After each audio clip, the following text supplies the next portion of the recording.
When His Excellency, thank you, Mr. Kai Sauer and Mr. Miroslav Lajčák. I'd like to now welcome someone who's incredibly motivational. She was the first Maltese nominee and winner of the European Diversity Award for her work in human rights and equality at the local and international level. I'd like to welcome Her Excellency, Dr. Helena Dalli, Minister for European Affairs and Equality of the Republic of Malta. Thank you so much. And good morning and welcome, Excellencies, colleagues and friends. It's a great pleasure to be here celebrating the 3rd International Day of Women and Girls in Science, working together towards gender parity in science. 3 years ago, Malta and Razit put forward to the UN General Assembly a resolution that declares February 11th as the International Day of Women and Girls in Science. In most spheres of life, gender disparities persist. Thus, the need to continue promoting gender equality by working collectively to put women at the forefront of science and academia. Since the beginning, we have worked to raise awareness on issues pertaining to existent gender inequalities that persist within the realm of science. Indeed, this is the 3rd year that global stakeholders are joining us in our pledge to support and seek culturally relevant solutions to reaching gender parity in science. Interest and support for this International Day have grown immensely.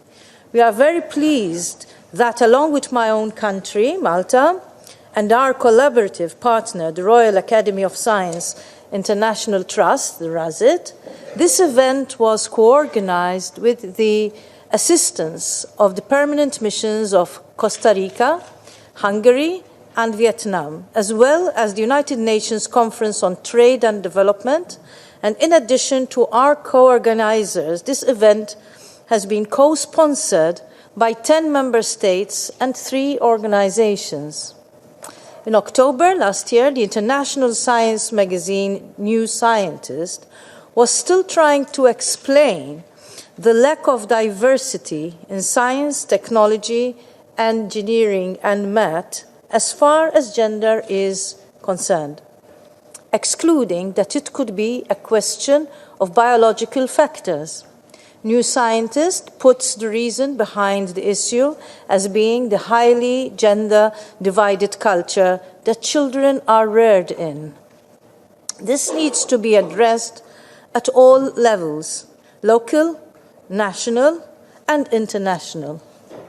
We gather annually to share our commitments and the best practices as part of a collective global effort to strengthen gender parity in science.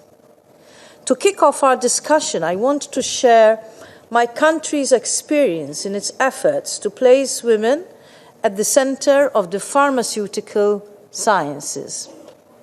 Through collaboration between industry, education, and government, women are not only encouraged to follow a university education in the pharmaceutical sciences, but are empowered to take up leadership positions.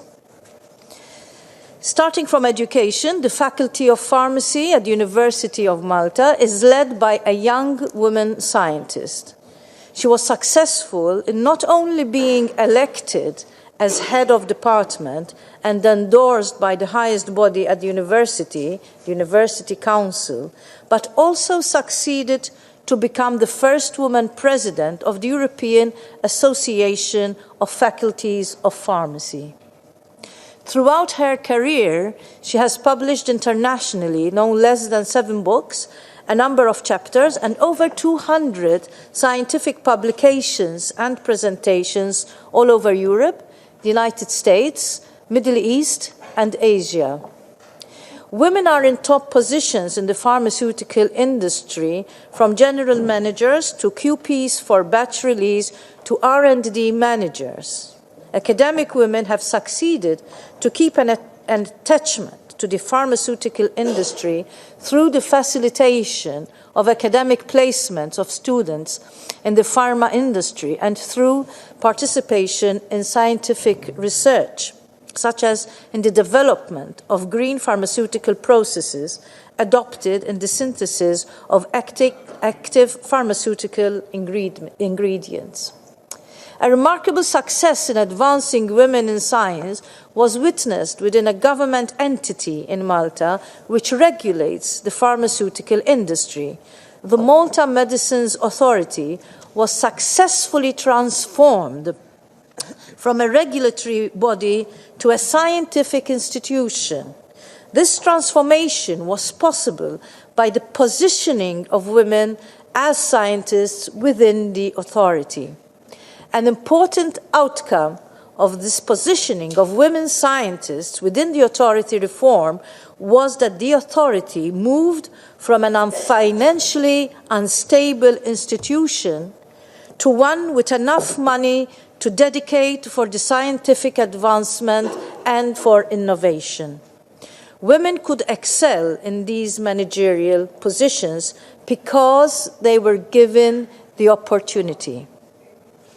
Methods adopted to sustain women scientists included the incorporation of family-friendly measures such as flexi-time and telework, which up to a few years ago were considered unattainable in this area.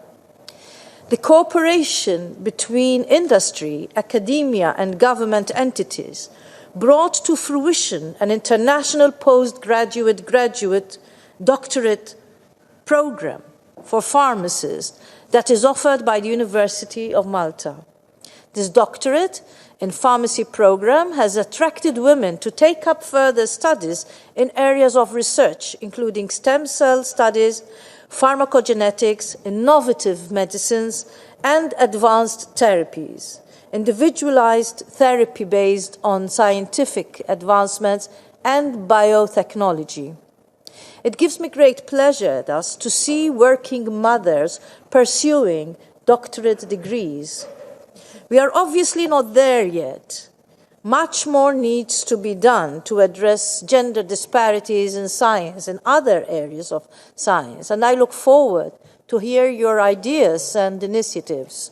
Let the outcome document we shall be adopting tomorrow serve as a guide for further collaboration in the coming years. As with all motions to usher in positive change and better the world, it is key that all like-minded parties unify to ensure real, tangible, and lasting development. Thank you. Thank you, Excellency.